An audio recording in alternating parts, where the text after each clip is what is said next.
Hello students, today we are going to discuss about combustion from her class 8। सबसे पहले हम देखते हैं कि कंबस्टेबल सब्सटेंसेस क्या होते हैं। ऐसी चीज़ें हम कंबस्टेबल सब्सटेंसेस में बोलते हैं जो जलती हैं और जलने के बाद क्या प्रोड्यूस करती हैं, हीट एंड लाइट। तो ऐसी चीज़ों को हम क्या बोलते हैं, कंबस्टेबल सब्सटेंसेस। जैसे कि वुड है आपके पास, कोल, चारकोल, केरोसिन, पेट्रोल और ये सारी जो लिस्ट की हुई है यहाँ पर एलपीजी, सीएनजी एट्सेट्रा, ये सारी क्या होती हैं, कंबस्टेबल सब्सटेंसेस। कंबस्शन क्या, अब हम देखेंगे कंबस्शन क्या हो, असल में कंबस्शन क्या है। कंबस्शन एक केमिकल प्रोसेस है जिसमें क्या होता है, एक सब्सटेंस ऑक्सीजन के साथ रिएक्ट करने के बाद क्या प्रोड्यूस करता है, हीट प्रोड्यूस करता है और लाइट भी प्रोड्यूस होती है।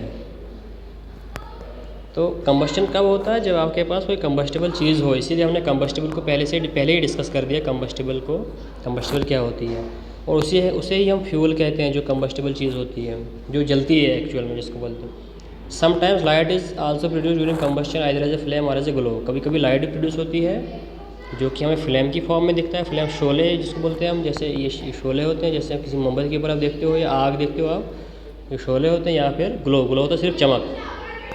तो ऐसे प्रोसेस को हम क्या बोलते हैं, कंबस्शन। ये केमिकल प्रोसेस है। जैसे आपको यहाँ पे दो आपने दिखाया, आपको कंबस्शन फ्लेम दिखाए हैं दो आपको। अब सबसे पहले आपको देखना है कि air is necessary for burning के लिए एयर का होना बहुत ही ज़रूरी है। एयर के बगैर बर्निंग हो ही नहीं सकती है।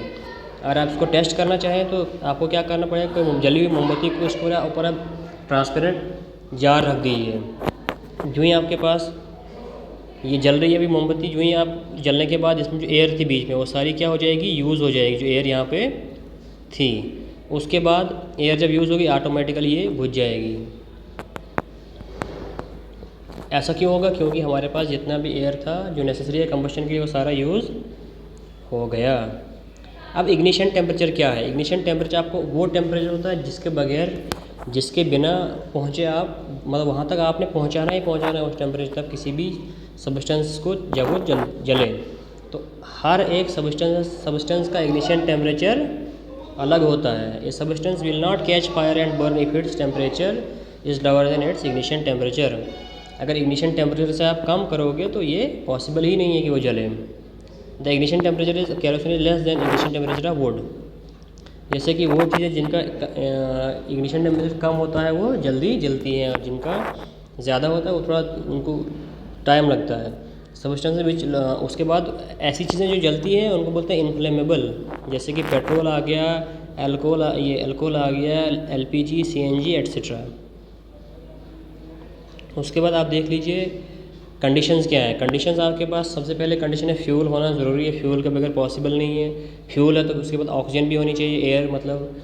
अगर ये भी है तो, अगर ये दो हैं तो, अगर आपके पास हीट नहीं है, जैसे इग्निशन टेम्परेचर आप नहीं दे रहे हो तो ये भी नहीं पॉसिबल। इसका मतलब हमें ये तीन चीज़ें 1, 2 and 3, these 3 things are compulsory for combustion. ये substance will not burn without 1 और मोर ऑफ दिस कंडीशन। अगर ऐसी कंडीशन आपके पास नहीं है जो हमें मेंशन की है तो ये पॉसिबल ही नहीं है। उसके बाद आप लीजिए how do we control fire को हम कंट्रोल कैसे करते हैं। या तो हमने फ्यूल हटा देना है, फ्यूल नहीं हटा सकते तो ऑक्सीजन को, एयर को हटा देना है। एयर भी नहीं हटाया तो फिर आपको हीट कम कर देनी है। और इसके लिए हम क्या करते हैं, फायर एक्सटिंग्विशर का यूज़ कर, जो मतलब आग को बुझा जाए। उसके बाद आपके पास देखो ये फायर फाइटर्स हैं, यहाँ पर ये आग बुझा रहे हैं। और ये बहुत से मेथड। अब मेथड क्या क्या है यूज, वाटर को यूज़ कर सकते हैं, लेकिन वाटर का यूज़ हम सिर्फ वुड, पेपर वगैरह में ही यूज़ कर सकते हैं। अगर आपके पास कहीं इलेक्ट्रिसिटी वाली चीज़ है, जैसे इलेक्ट्रिकल इक्विपमेंट्स से वगैरह आपके पास, उनके ऊपर आप वाटर का यूज़ नहीं कर सकते, फेटल हो सकते हैं, क्योंकि इलेक्ट्रिक शॉक लग सकता है, इलेक्ट्रिक करंट लग सकता है आपको, और ये बहुत ही फेटल हो सकता है, इससे मौत भी हो सकती है। या फिर हम कार्बन डाइऑक्साइड गैस का यूज़ कर सकते हैं। इसका फार्मूला होता है CO2, क्योंकि ये गैस कंबस्शन को सपोर्ट नहीं करती है। इसका यूज़ भी किया जा सकता है। हाँ, कार्बन डाइऑक्साइड भी यूज़ कर सकते हैं, क्योंकि कार्बन डाइऑक्साइड सपोर्ट नहीं करता है और फ्यूल को कट ऑफ कर देता है। फ्यूल का जो ऑक्सीजन सप्लाई है उसको कट ऑफ कर देता है और कंबस्शन रुक जाता है।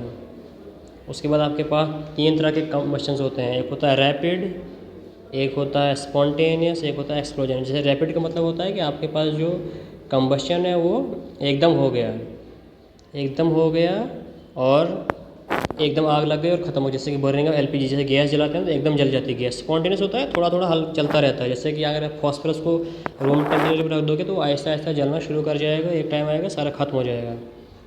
अब होता है एक्सप्लोजन। एक्सप्लोजन होता है कि एकदम क्या हो, एकदम हीट और एनर्जी, हीट और लाइट निकलती है और उसके साथ साउंड भी निकलती है, जैसे कि आपके पटाखे वगैरह होते हैं। टाइप्स ऑफ कम्बस्शन, ये हमने ये स्लाइड्स हैं इसकी, जैसे कि रैपिड कम्बस्शन में एकदम आग लग जाती है, स्पॉन्टेनियस में हल्का हल्का मॉडरेट तरीके से होता है और एक्सप्लोजन में एकदम। अब फ्लेम क्या होता है? फ्लेम होता है आपके पास the zone of combustion of a combustible substance को हम क्या बोलते हैं? फ्लेम। और सिर्फ ऐसी चीज़ें फ्लेम के साथ जल सकती हैं जो क्या करती हैं? वेपराइज करती हैं हीट करने पे, जैसे कि केरोसिन है, वैक्स है, ये जाए हम जलाते हैं तो ये क्या करती हैं? वेपराइज करती हैं, मतलब वेपर इसमें कन्वर्ट हो जाती हैं। Substances which do not vaporise during burning do not produce flames. Substances which do not vaporize during burning do not produce flame। हाँ, मतलब साफ है कि अगर आपके पास जो चीज़ें वेपराइज नहीं करती हैं वो फ्लेम के साथ नहीं जल सकती, जैसे कि कोल है आपका, कोल वेपराइज नहीं करता है, चारकोल वेपराइज नहीं कर सकता है, और बाकी और कुछ चीज़ें हैं जो वेपराइज नहीं करती हैं, उनको फ्लेम नहीं बनता है, वो सिर्फ ग्लो करते हैं। ग्लो मतलब उनका सिर्फ चमक आती है उनके ऊपर। जैसे कि यहाँ पे देखिए आप, केरोसिन जब जल रहा है, वैक्स, कोल, इनका ग्लो है तो इनका फ्लेम है। Structure of a candle flame. Candle flame के स्ट्रक्चर 3 होते हैं, मतलब कि आउटर जोन होता है जो ब्लू होता है, नॉन ल्यूमिनस, मतलब कि इसमें लाइट ज़्यादा नहीं होती, बल्कि बहुत इसमें हॉटेस्ट पार्ट ये होता है जो बाहर का वाला होता है, सिर्फ आउटर पार्ट होता है बिल्कुल क्या होता है सबसे हॉट।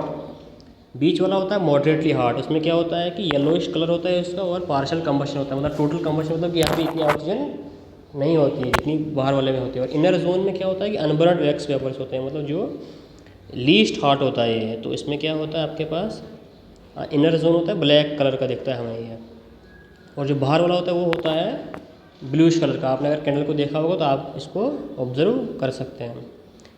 तो यही हमने डिस्कस किया इस वाले लेक्चर में, जो यहाँ पर हमने दिखा दिया आपको कि आपके पास कैंडल फ्लेम में 3 जोन होते हैं। ये पहला वाला आ गया आपके पास आउटर, मिडल या इनर, या फिर इनर मोस्ट, इसको हम डिवाइड किया जा सकता है। तो अब यहाँ पे पढ़ सकते हैं इसको, ये जो हमने अभी तक डिस्कस किया ये सारा यहाँ में फ्लैट की फॉर्म में आपके सामने रखा हुआ है। मिडल में पार्शियल होता है, यहाँ पे आप बोल सकते हो कंप्लीट कंबस्शन या टोटल कंबस्शन मतलब, और जो इनर होता है यहाँ पे अनबर्न पार्टिकल्स होते हैं, पूरा नहीं होता है ये।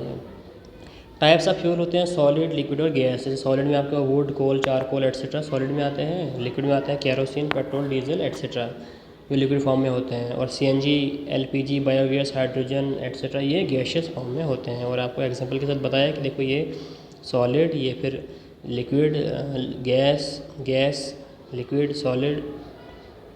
अब करेक्ट स्टेप, अच्छे फ्यूल को होने के लिए क्या क्या चाहिए? तो एक तो ये आसानी से अवेलेबल होना चाहिए, आसानी से मिल जाए और सस्ता भी हो, और स्टोर करना चलाना इसको इजी हो जाए, और मॉडरेट रेट से बर्न हो, जल्दी भी ना जले, और large amount of heat reduce करे। Does not leave behind any desirable substance, पीछे कुछ जलने के बाद जो पीछे अनडिजायरेबल सब्सटेंस वो भी ना छोड़े, और डज नॉट काज पोल्यूशन भी ना करता हो। अब होती है कैलोरीफिक वैल्यू, सबसे इंपॉर्टेंट होता है कैलोरीफिक वैल्यू, कि कोई अगर हम 1 kg किसी भी फ्यूल को जलाएंगे उससे कितनी हीट प्रोड्यूस होती है, उसको बोलते हैं हम calorific value. The amount of heat energy produced on complete combustion of 1 kg of fuel. एक बार आप पूरा कंबशन करोगे किसी चीज़ को तो जितनी भी हीट निकलती है उसको बोलते हैं कैलोरीफिक वैल्यू।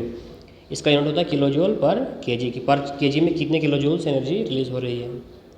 यहाँ पर हमने लिस्ट बना के रखी है कि काउडांग की इतनी वैल्यू होती है 6000 से 8000, फिर वुड की इससे ज़्यादा है, और जो नीचे आपके पास हाइड्रोजन की सबसे ज़्यादा है 1,50,000 किलो जूल्स पर केजी। अब हार्मफुल इफेक्ट क्या होते हैं एनवायरनमेंट में? जैसे कि अनबर्न्ड कार्बन पार्टिकल्स हो जाते हैं, जिससे कि अस्थमा वगैरह रेस्पिरेटरी डिजीज़ हो सकती हैं, या फिर इनकम्प्लीट कंबस्शन होने की वजह से कार्बन मोनोऑक्साइड गैस भी निकल सकती है जो बहुत ही पॉइजनस है। Burning of most fuel release carbon dioxide gas, जिससे ग्लोबल वार्मिंग होती है। मतलब फ्यूल तो कोई भी हो, कार्बन डाइऑक्साइड गैस निकलती है कंबस्शन में, उससे क्या होता है ग्लोबल वार्मिंग। ग्लोबल वार्मिंग की वजह से बहुत सारे बुरे असर पड़ते हैं ज़मीन के जो पोलर एरियाज़ हैं जहाँ पे जो आइस होती है, जिससे कि सी लेवल और फ्लडिंग वगैरह का खतरा रहता है कोस्टल एरियाज़ पे, साहिली इलाके जो हैं। या फिर burning of coal and petrol release oxides of sulphur, nitrogen के ऑक्साइड निकलते हैं, मतलब कि हम बोल सकते हैं सल्फ़र SO2 गैस निकलती है, SO3 गैस निकल सकती है, या फिर नाइट्रोजन के ऑक्साइड्स निकलते हैं जो बहुत ही हार्मफुल होते हैं। ठीक है, किसके लिए हार्मफुल होते हैं? क्रॉप्स के लिए, फसलें जो होती हैं, मिट्टी के लिए, और बिल्डिंग वगैरह को डैमेज कर देती है, क्योंकि इससे एसिड रेन होती है जब ये SO2 और NO2 डिज़ोल्व होते हैं रेन वाटर में। Thank you. आज का ये स्लाइड और ये वीडियो लेक्चर आपका ख़त्म हो गया है, तो अब हम इसको आप अच्छी तरह से देख लीजिए। नेक्स्ट हम इसको दूसरे में कंप्लीट करेंगे। Thank you very much for watching this video.